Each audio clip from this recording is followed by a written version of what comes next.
શહેરના રસાલા કેમ્પ વિસ્તારમાં રહેતા યુવાન પર આ જ વિસ્તારના બે શખ્સોએ કોઈ સામાન્ય બાબતને લઈ પાઇપ વડે હુમલો કરતા યુવાનને સારવાર અર્થે હોસ્પિટલમાં ખસેડાયો હતો.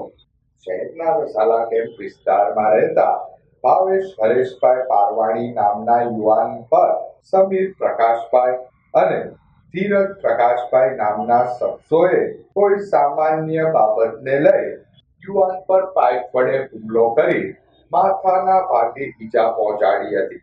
હુમલો કરી બંને શખ્સો નાસી છૂટ્યા હતા. આ ઉપરાંત યુવાનના ભાઈને પણ ઉક્ત શખ્સોએ માર માર્યો હતો. ઇજાગ્રસ્ત બંને યુવકોને સારવાર અર્થે હોસ્પિટલમાં ખસેડાયા હતા. બનાવ અંગે નિલંબાગ પોલીસે ગુનો નોંધી વધુ તપાસ હાથ ધરી હતી. નરેન્દ્રભાઈ ચિત્રાણી ભાવેશ હરેશભાઈ પારવાણી નિશાળનો ચોક છે અને રસાલા કેમ્પમાં ને અમારા માણસ જતો હતો તો એને રસ્તામાં ઊભો રાખીને એમાંથી ફોન કરાયો. મને કીધું નિશાળના ચોકે આવતું ગાડીવાળા વાતચીત કરવાની છે.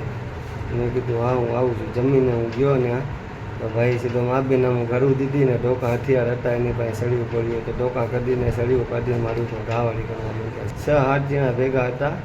2-3 હું ઓળખું છું. બબલું નામ હતું એકનું સમીર નામ છે.